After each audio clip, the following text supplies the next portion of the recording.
என் ஆண்மைக்கு உயிர் தந்தவள் நீயடி. பாகம் 23. ராகவனை போலீசார் அழைத்து சென்ற பிறகு வீட்டில் ஒரு விதமான அமைதி நிலவியது. ஆதவன் தனது அப்பா அருண்குமாரை பார்த்தபடியே நின்றான். அப்பா, நேற்று வரைக்கும் என்னோட வாழ்க்கையை பற்றி எனக்கே தெரியாமல் இருந்தது. இன்னைக்கு என் வாழ்க்கையோட மிக முக்கியமான உண்மையை நீங்கள் மறைக்கிறீங்க. அருண்குமார் தலை குனிந்தார். நிலா ஆதவனின் அருகில் வந்து நின்றாள். மாமா, தயவு செய்து இனிமேல் எதையும் மறைக்காதீங்க. அருண்குமார் சில நொடிகள் அமைதியாக இருந்தார். பிறகு மெதுவாக சொன்னார்.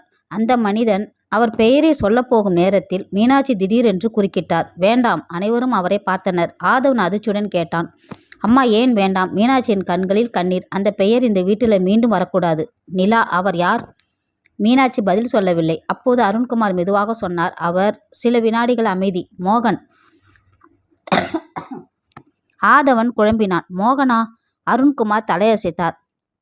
உன் அப்பாவின் மிக நெருங்கிய நண்பர். நிலா அதிர்ச்சி அடைந்தாள். அப்படிப்பட்ட ஒருவர் ஏன் உங்களை காயப்படுத்தணும்?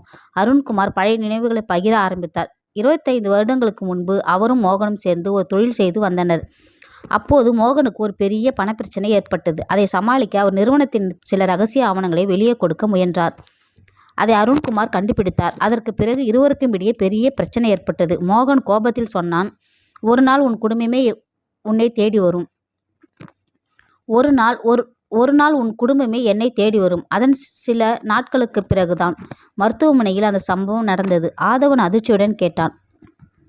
அப்போ மோகன் தான் அந்த இரவுக்கு காரணமா? அருண்குமார். அவன் நேரடியாக குழந்தைகளை தொடல. ஆனா அந்த இரவு மருத்துவமனைக்கு ஆட்களை அனுப்பியது அவன்தான். நிலாவின் முகத்தில் அதிர்ச்சி. அப்படின்னா என்னையும் ஆதவனை பிரிக்க முயன்றது அவனா? அருண்குமார் ஆமாம் என்றார். ஆதவன் கோபமாக எழுந்தான். அவன் இப்போ எங்கே இருக்கான்? அருண்குமார். அதுதான் பிரச்சனை. மோகன் 20 வருடத்துக்கு முன்னாடியே இந்த ஊரை விட்டு போயிட்டான். சூரியபிரகாஷ் உடனே சொன்னார். அவன் போயிட்டான் என்று நாம நினைச்சோம். அப்போது நிலாவின் மொபைல் ஒலித்தது. அவன் அழைப்பை எடுத்தாள். மறுமுனையில் ஒரு ஆண் குரல். நிலா உறைந்தாள். யார் நீங்க? அந்த குரல் சிரித்தது. உன் வாழ்க்கையோட ஆரம்பத்திலிருந்து உன்னை கவனிச்சிட்டு இருக்கிறவன். நிலா பதற்றத்துடன், மோகனா? சில வினாடிகள் அமைதி. பிறகு அந்த குரல், என்னை மறக்கலையே. அழைப்பு துண்டிக்கப்பட்டது. ஆதவன் உடனே கேட்டான், என்ன சொன்னான்? நிலா நடுங்கிய குரலில், அது மோகனோட குரல். அனைவரும் அதிர்ச்சி அடைந்தனர்.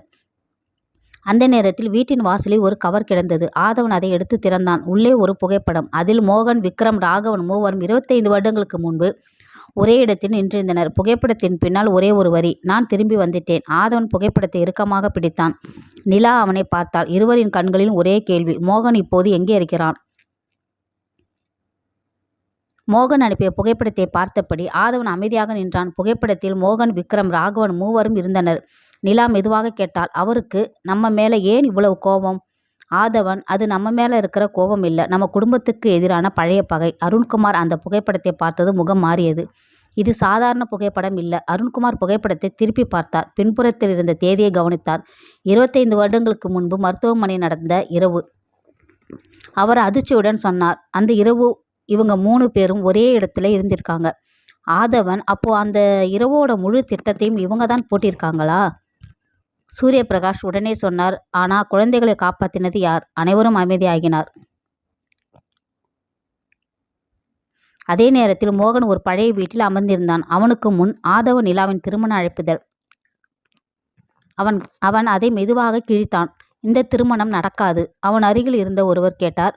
ஆனா எப்படி? மோகன் சிரித்தான். அவர்களை பிரிக்க எனக்கு ஆதவன் மீது குற்றம் சுமத்த தேவையில்லை. நிலாவின் கடந்த காலத்தை மட்டும் வெளியில் கொண்டு வந்தால் போதும்.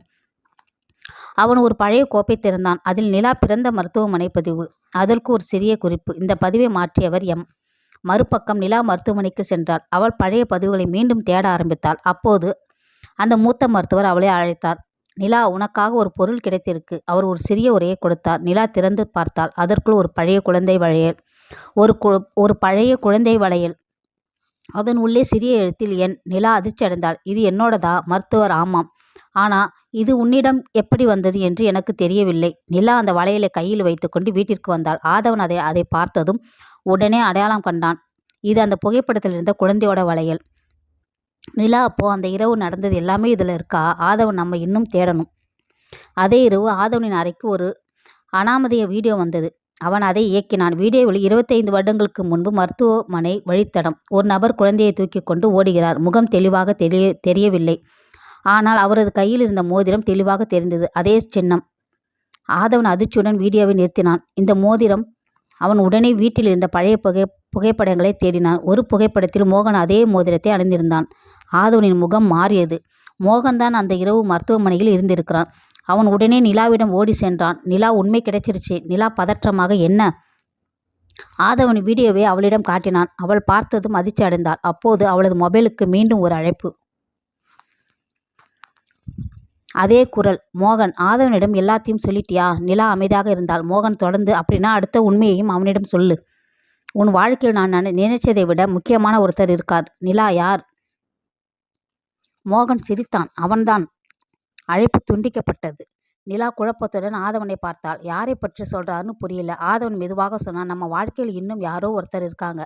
அந்த நேரத்தில் வாசலுக்கு வெளியே ஒரு நிழல் தெரிந்தது. ஆதவன் கதவை திறந்தான். யாரும் இல்லை. ஆனால் தரையில் ஒரு கவர்.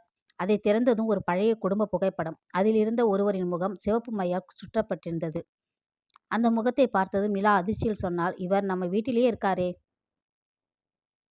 நிலா கையில் இருந்த புகைப்படத்தை பார்த்தபடி உறைந்து நின்றாள். சிவப்பு மையால் சுற்றப்பட்டிருந்த முகம் மீனாட்சியின் சகோதரர் ரவி. ஆதவன் அதிர்ச்சியுடன் கேட்டான், மாமாவா? நிலா மெதுவாக தலையசைத்தாள். ஆமா. ஆனா அவர் இந்த விஷயத்தில் எப்படி சம்பந்தப்பட்டார்? ஆதவன் உடனே புகைப்படத்தை எடுத்துக்கொண்டு அருண்குமாரிடம் சென்றான். அப்பா, இந்த புகைப்படத்தை பாருங்க. அருண்குமார் பார்த்ததும் முகம் மாறியது. இந்த புகைப்படம் எங்கிருந்து கிடைச்சது? ஆதவன், வாசல்ல யாரோ விட்டுட்டு போயிட்டாங்க. அருண்குமார் சில நொடிகள் அமைதியாக இருந்தார். ரவி அந்த காலத்துல மோகனுடன் நெருங்கிய தொடர்புல இருந்தவன். நிலா அதிர்ச்சியுடன் கேட்டாள், அப்படின்னா மாமாவும் இந்த விஷயத்துல இருந்தாரா? மீனாட்சி உடனே சொன்னார், இல்ல, ரவி அப்படி செய்ய மாட்டான். ஆதவன், அம்மா, நாம யாரையும் சந்தேகப்பட விரும்பல. ஆனா உண்மை தெரியணும். மீனாட்சி அமைதியாகிவிட்டார். அதே நேரத்தில் ரவி வீட்டிற்கு வந்தார். அவர் அனைவரையும் பார்த்ததும் ஏதோ புரிந்தது போல நின்றார். ஆதவன் புகைப்படத்தை அவரிடம் நீட்டினான். மாமா, இதை பற்றி உங்களுக்கு என்ன தெரியும்? ரவி புகைப்படத்தை பார்த்ததும் அதிர்ச்சி அடைந்தார். இந்த புகைப்படம் உங்ககிட்ட எப்படி வந்தது? ஆதவன், அதுதான் நாங்களும் கேட்கிறோம். ரவி சில நொடிகள் அமைதியாக இருந்தார். பிறகு மெதுவாக சொன்னார், 25 வருடங்களுக்கு முன்னாடி நான் மோகனை சந்திச்சது உண்மை. நிலா அதிர்ச்சி அடைந்தாள். ஏன்? ரவி, அவன் உங்க குடும்பத்தை பற்றிய சில தகவல்களை தேடிட்டு இருந்தான். நான் அவனுக்கு உதவல. அவனை தடுக்க தான் முயற்சி செய்தேன். ஆதவன், அப்போ அந்த இரவு மருத்துவமனையில் நீங்க இருந்தீங்களா? ரவி தலை குனிந்தார். ஆமாம். அனைவரும் அதிர்ச்சி அடைந்தனர். ரவி தொடர்ந்து சொன்னார், ஆனால் நான் குழந்தைகளை தொடவே இல்லை. அந்த இரவு மோகன் அங்கே வரப்போறதை எனக்கு முன்பே தெரியும். அதனால்தான் அருண்குமாருக்கு தகவல் கொடுத்தேன். அருண்குமார் அதிர்ச்சியுடன் ரவியை பார்த்தார். நீயே அந்த தகவலை கொடுத்தது? ரவி தலையசைத்தார். ஆமாம். நிலா மெதுவாக கேட்டாள், அப்போ நீங்க நம்மை காப்பாற்ற முயற்சி செய்தீங்களா? ரவி ஆமாம் என்றார். ஆனால் அடுத்த நாள் அவர் குரல் நடுங்கியது. என்னை மோகனோட கூட்டாளி மாதிரி காட்டி ஒரு பொய்யான வழக்கு போட முயற்சி செய்தான். அதனால்தான் நான் ஊரை விட்டு போக வேண்டிய நிலை வந்தது. மீனாட்சி கண்ணீருடன் தனது சகோதரரை பார்த்தார். இத்தனை வருஷம் இதை ஏன் சொல்லல? ரவி, உங்க குடும்பம் பாதுகாப்பாக இருக்கணும் தான்.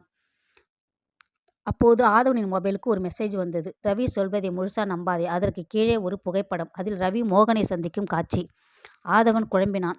அப்படின்னா இந்த புகைப்படம்? ரவி அந்த புகைப்படத்தை பார்த்தது முகம் மாறியது. இது அவர் பேச முடியாமல் நின்றார். நிலா பதற்றமாக, மாமா, என்ன நடந்தது? ரவி மெதுவாக சொன்னார், இந்த புகைப்படம் உண்மை. அனைவரும் அதிர்ச்சி அடைந்தனர். ஆனால் ரவி உடனே சொன்னார், ஆனால் நான் மோகனை சந்தித்தது குழந்தைகளை பற்றி இல்லை. அவனிடம் இருந்த ஒரு ஆவணத்தை திருடி கொண்டு வரத்தான். ஆதவன், என்ன ஆவணம்? ரவி பதில் சொல்லாமல் நின்றார்.